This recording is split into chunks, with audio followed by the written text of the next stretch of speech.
I grew up in what most people would call a nice house. My dad, who sold agricultural equipment for a living, had worked his way up from nothing to build his own company. He wasn't just good at it, he was really good at it. The kind of good that meant we never had to worry about money. My mom, well, she was something else entirely. She never worked a day in her life, which was fine by Dad. He wanted her to be happy, to enjoy the life he'd built for us. But Mom's version of being a housewife didn't involve much actual housework. Instead, her days were filled with shopping trips, salon appointments, and what seemed like endless meetups with her friends. Dad loved Mom so much, he let her get away with pretty much anything. The drinking with her friends, the shopping sprees, even forgetting to pick me up from school sometimes, he'd just sigh and make excuses for her. I was 9 when everything started to change. Dad had to go on a business trip, something about a big client in another state. He didn't want to go, I could tell, but he didn't have much choice. Before he left, I heard him talking to Mom in the kitchen. "Sarah, please remember Rita needs to be picked up at 3:15, he said. "Set an alarm if you need to." "James, I'm not an idiot," Mom snapped back. "I can handle taking care of my own daughter for a few days." Turns out, she couldn't. The day started normal enough. Dad had already been gone 2 days, and everything had been fine. But that afternoon, when I walked out of school, Mom wasn't there. I waited 15 minutes, then started walking home. It wasn't far, and I'd done it before when Mom was running late. But when I got to our house, I realized this time was different. The house was locked up tight, and I didn't have a key. Mrs. Peterson, our neighbor, was out watering her flowers when she saw me standing there. "Oh, Rita honey," she called out, looking uncomfortable. "Your mom left a few hours ago with Caroline and that whole group. They were talking about some wine tasting event." My stomach dropped. I pulled out the emergency phone Dad had given me and tried calling Mom. No answer. I tried again, and again. Nothing. The hours ticked by slowly as I sat on our front porch. Mrs. Peterson brought me a jacket when it started getting cold, but Mom still didn't show up. Finally, as it was getting dark, I called Dad. "Daddy?" My voice was shaking. "I'm locked out. Mom's not home and she won't answer her phone. I'm sitting on our porch. Mrs. Peterson's been checking on me." "Okay, listen carefully. I'm coming home right now. Ask Mrs. Peterson if you can stay with her tonight.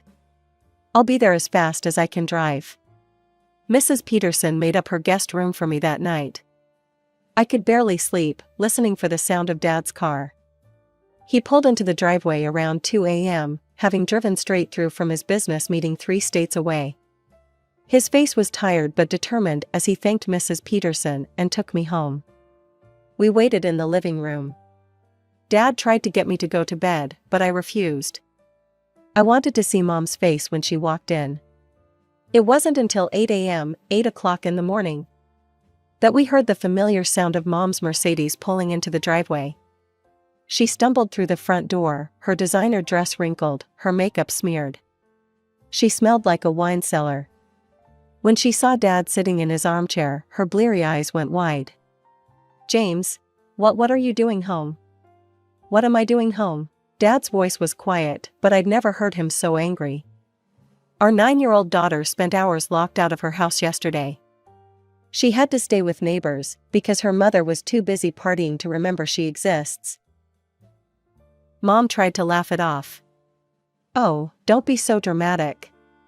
Rita's fine, aren't you, sweetheart?" She reached for me, but I backed away. "Fine?" Dad stood up so fast his chair scraped against the floor. "She called me crying, Sarah. She couldn't reach you for hours. What if something had happened to her?" "I just lost track of time," Mom whined, tears starting to form in her eyes. "The girls and I were having such a nice time." "The girls?" Dad's voice boomed through the house. "Your daughter should come before the girls and their wine tastings. What kind of mother are you?" Mom collapsed onto the couch, sobbing now. I'm so sorry." It won't happen again, I promise. It took a week of Mom's tears and promises before Dad finally softened. But something had changed permanently. I saw it in the way Mom looked at me when Dad wasn't around, cold, distant, like I was the one who had done something wrong. When Dad was home, she'd put on a show of maternal affection, hugging me and asking about my day. But the moment he turned his back, her smile would vanish. 7 years passed like that, with Mom treating me like an unwanted houseguest whenever Dad wasn't looking. I learned to stay in my room, to make myself scarce, to avoid being alone with her. I was 16 when our fragile family balance completely fell apart. It started with Dad getting sick. At first, it was just fatigue and some weight loss, nothing too alarming. But when he started getting stomach pains that wouldn't go away, we knew something was wrong. The doctors ran test after test, unable to figure out what was happening. Finally, after what felt like endless hospital visits, we got the diagnosis, a rare form of cancer. Mom acted concerned when people were watching, but I heard her true feelings when she thought no one was listening. It's just so exhausting, she'd whisper to her friends on the phone, pacing in the kitchen. Do you know how many special meals I have to cook now? And he's always home, I can barely leave the house without him asking where I'm going. It's like being in prison. I'd stand in the hallway, my blood boiling, listening to her complain about taking care of her dying husband. But I never told Dad. He had enough to worry about without knowing his wife saw him as a burden. For a year, Dad tried to keep everything normal. He'd sit in his home office, making business calls between treatments, pretending the cancer wasn't slowly eating away at him. I'd bring him tea and sit with him, watching him put on a brave face for his employees and clients. Then one day, he called Mom and me into his office. I knew something was wrong the moment I saw his face. I'm selling the business, he said without preamble, his hands folded on his desk.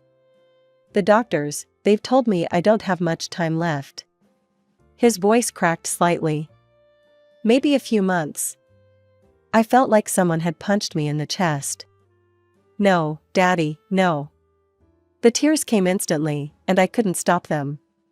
Rita, sweetheart, Dad reached for my hand. I need to do this. Neither of you could run the company after I'm gone, you're too young, and your mother, well, it's not her field. I won't let everything I built crash and burn. At least this way, I can make sure you're both taken care of. Mom made a show of crying, dabbing at her eyes with a tissue, but I caught her checking her phone while Dad wasn't looking. Her tears were as fake as her designer handbags. The weeks that followed were brutal. Dad got weaker by the day. I started rushing home from school, dropping my backpack at the door and heading straight to his room. Sometimes I'd do my homework sitting next to his bed, other times I'd just hold his hand while he slept. The nurse, Mrs. Rodriguez, was there during the day, making sure Dad took his medications and helping him eat. But Mom? She was barely around. When she did show up, she'd wrinkle her nose and complain about the hospital smell in the house. I just can't handle being here all the time, she told me one day, applying lipstick in the hallway mirror. The smell of sickness, it's everywhere. I need to get out, to breathe. What she meant was she needed to party. To shop. To pretend her husband wasn't dying upstairs. When Dad's condition got so bad they had to move him to the hospital, Mom stopped coming home at night completely. She'd breeze in at dawn, looking suspiciously happy for someone whose husband was dying in a hospital bed. One morning, I couldn't take it anymore. Where were you all night? I demanded as she walked in, wearing the same clothes as yesterday. That's none of your business, young lady, she snapped, but I could smell the alcohol on her breath. Dad is dying in the hospital, and you're out partying? How can you? She cut me off, grabbing my arm hard enough to hurt. Her face was inches from mine, her perfect makeup couldn't hide the fury in her eyes. Listen to me very carefully, she hissed. You're going to keep your mouth shut and show me some respect. Otherwise, I promise you, I will make your life a living hell. Don't test me, Rita. You won't like what happens if you do. Dad died on a Tuesday morning, exactly 1 week before my 18th birthday. I was holding his hand when he took his last breath, while Mom was getting coffee somewhere in the hospital. At the funeral, she put on quite a show. She wore a designer black dress and dabbed at her eyes with a lace handkerchief, accepting condolences with a trembling voice. "He was my everything," she kept saying to anyone who would listen. "I don't know how I'll go on without him." But the moment the last mourner left the cemetery, it was like someone had flipped a switch.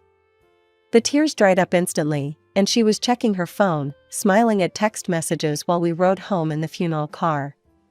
The next week was surreal. I walked through school like a zombie, barely able to focus on classes.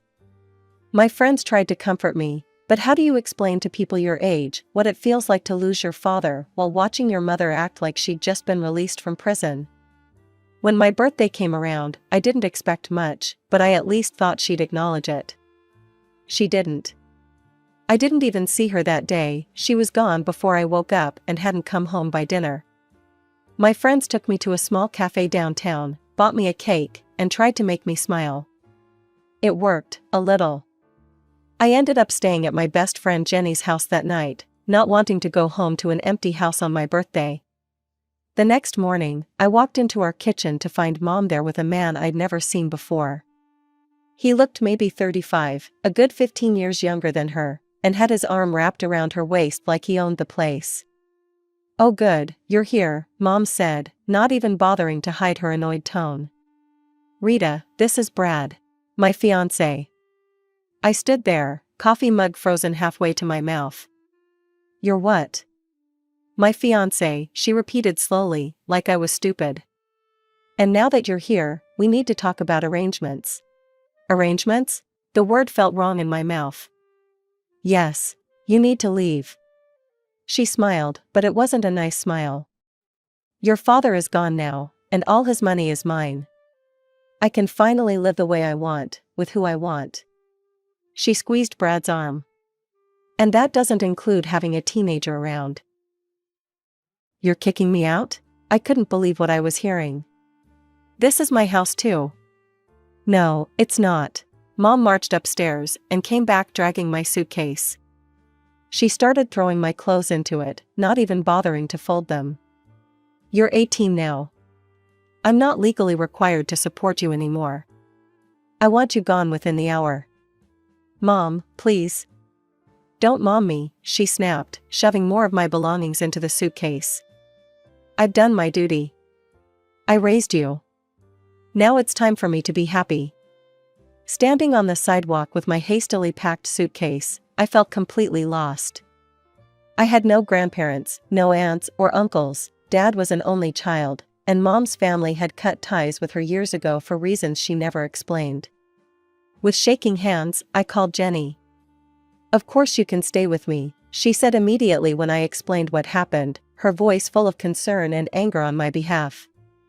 "My mom's been worried about you anyway. She actually mentioned last night that she was afraid something like this might happen. Come over right now." Jenny and her mom lived in a modest 3-bedroom apartment across town. They set me up on their pull-out couch in the living room, bringing out their nicest sheets and even buying me new pillows. It wasn't much, but compared to being homeless, it felt like a luxury hotel. Jenny's mom hugged me tight and whispered, "Stay as long as you need, sweetheart."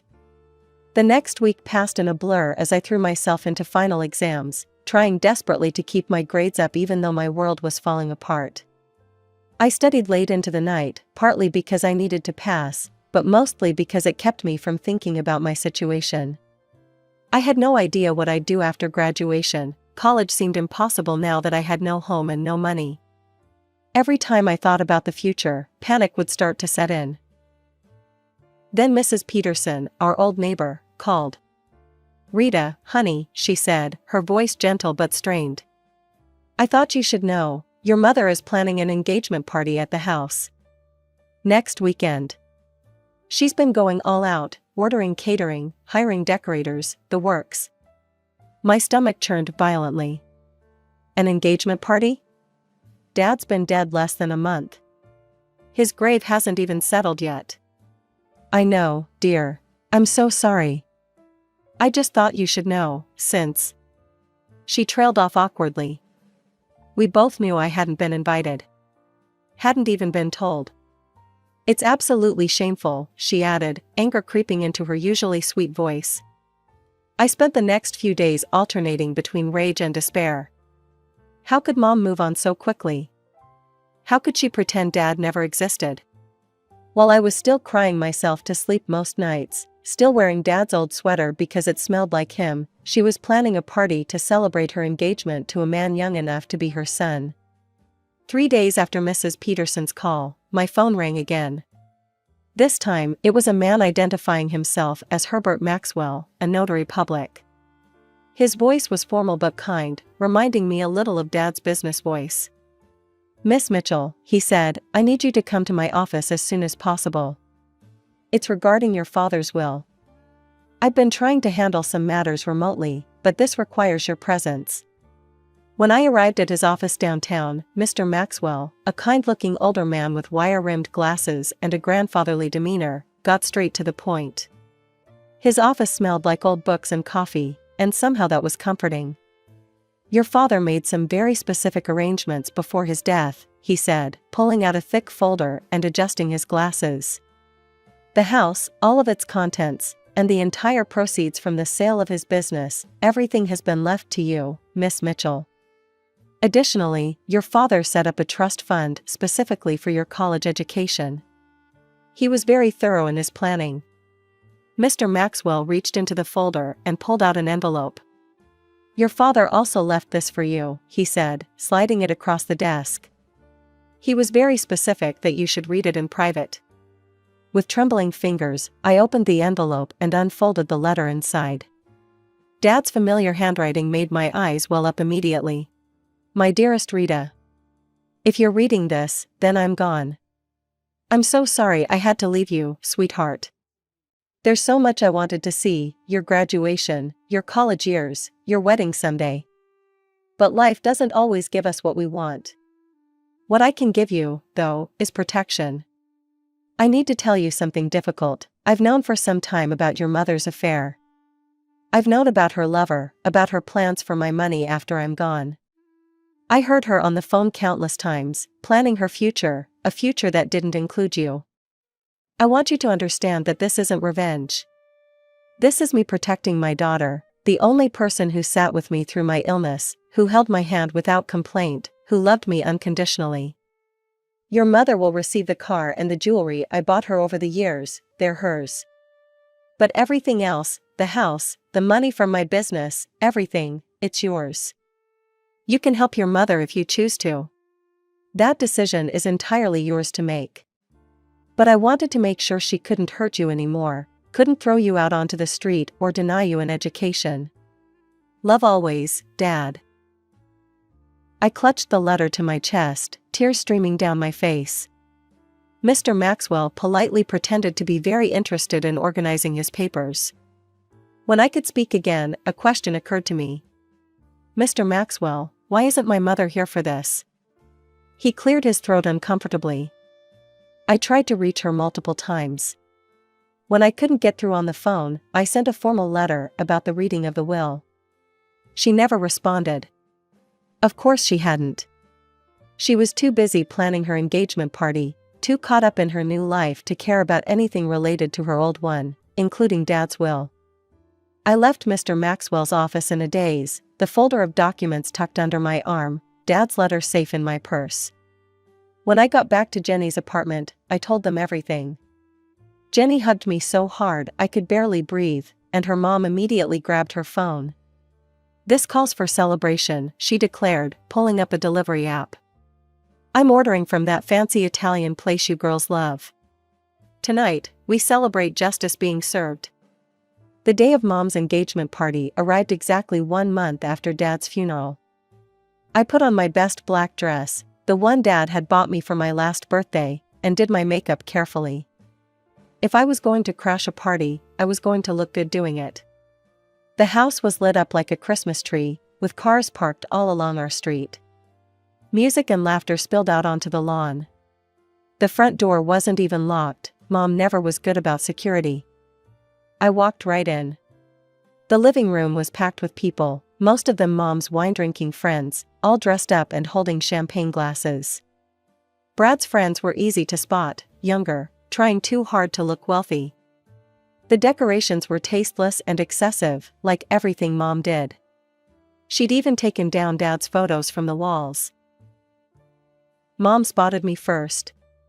The color drained from her face before being replaced by rage. "What are you doing here?" she hissed, rushing over to me. "Get out, now." She turned to her guests with a fake laugh. "Oh, everyone, this is my daughter. Poor thing, can't accept that she needs to stand on her own 2 feet now. She's here to beg to come home, but I have to be firm. Tough love, you know?" Her friends tittered with laughter. Brad's friends joined in. They all looked at me with that particular mix of pity and contempt that wealthy people reserve for those they consider beneath them. I smiled. Not a nice smile, the kind of smile a shark might give if sharks could smile. "Actually," I said, my voice carrying clearly across the room, "I'm here to collect what belongs to me." Mom laughed mockingly. "Nothing here belongs to you anymore, dear. This is my house now." "No, Mom, it's not." I pulled the will from my purse and held it up. "This house belongs to me. So does everything in it. Dad left it all to me, the house, the business proceeds, everything. You get to keep your car and jewelry. That's it." The room went dead silent. Mom's face turned an interesting shade of purple. "You're lying," she sputtered. "Would you like to read it?" I offered sweetly. "Or should I call Mr. Maxwell, the notary, to confirm? Better yet, should I call the police to remove all these people who are currently trespassing in my house?" The guests started moving immediately, gathering their coats and bags, muttering awkward excuses. Nobody wanted to be part of this scene. Within minutes, the room had cleared except for Mom and Brad. "Rita, sweetie," Mom's voice turned sugary. "We can work this out. We're family. Your father wouldn't want us fighting like this." I just shook my head and pointed to the door. "You're right about one thing, Mom. Dad wouldn't want us fighting. That's why he made sure we wouldn't have to. The door's that way." Mom didn't go quietly. She never did anything quietly. "You ungrateful little bitch," she screamed, her perfect makeup running with angry tears. "After everything I've done for you." Brad stood awkwardly beside her, his eyes darting between Mom and me, then to the door, like he was calculating his escape route. I noticed he'd stopped touching her, had actually taken a few steps away from her meltdown. "Everything you've done for me?" I laughed, but there wasn't any humor in it. "Like abandoning me when I was 9? Like complaining about taking care of Dad when he was dying? Like throwing me out the day after my 18th birthday?" By this point, neighbors had started gathering on our front lawn, drawn by Mom's screaming. Mrs. Peterson was there, along with the Johnsons from across the street and the Mendozas from next door. They weren't even trying to hide that they were watching. "This isn't over." Mom grabbed her designer purse from the sofa. "I'll get a lawyer. I'll contest the will." "Good luck with that," I said calmly. Dad made everything legally bulletproof. "But hey, feel free to waste whatever money you have left on lawyers." That's when I saw it, the moment Brad's expression changed. He looked at Mom like he was seeing her for the first time, and he didn't like what he saw. A broke, aging woman with no house, no inheritance, and no prospect of getting either. "Sarah," he said, backing toward the door. "Maybe we should take some time, to process all this." Mom's face crumpled as she realized what was happening. "Brad, baby, don't do this. We can figure something out." But Brad was already gone, practically running to his car. Mom chased after him, still screaming, but he drove away without looking back. The neighbors burst into applause. "It's about time," Mrs. Peterson called out, coming up to hug me. "Your father would be so proud of you, honey." One by one, the neighbors came up to express their support. Mrs. Mendoza brought over a casserole. "You can't live on takeout forever, Majida," and Mr. Johnson offered to help me change the locks, just in case. Over the next few weeks, I heard bits and pieces about Mom through the neighborhood grapevine. Brad had broken off the engagement immediately. Apparently, a woman with no money and no house wasn't what he'd signed up for. Mom had tried staying with various friends, but they all suddenly became too busy to host her. Her expensive friends disappeared as quickly as Dad's money had. The last I heard, she'd moved to Florida to live with a second cousin, the only relative willing to take her in. She tried calling me a few times, leaving voicemails full of tears and apologies and requests for money. I blocked her number. I graduated high school with honors, just like Dad always knew I would. Jenny's mom and Mrs. Peterson sat in the family section, cheering louder than anyone when I walked across the stage. The college fund Dad set up meant I could attend any university I wanted, so I chose Dad's alma mater, a great business school on the West Coast. I'm majoring in business administration with a minor in agricultural studies. Maybe someday I'll start my own company, like Dad did. But for now, I'm just focusing on building the life I want, free from Mom's toxic influence and secure in the knowledge that Dad's last act was to make sure I'd be okay.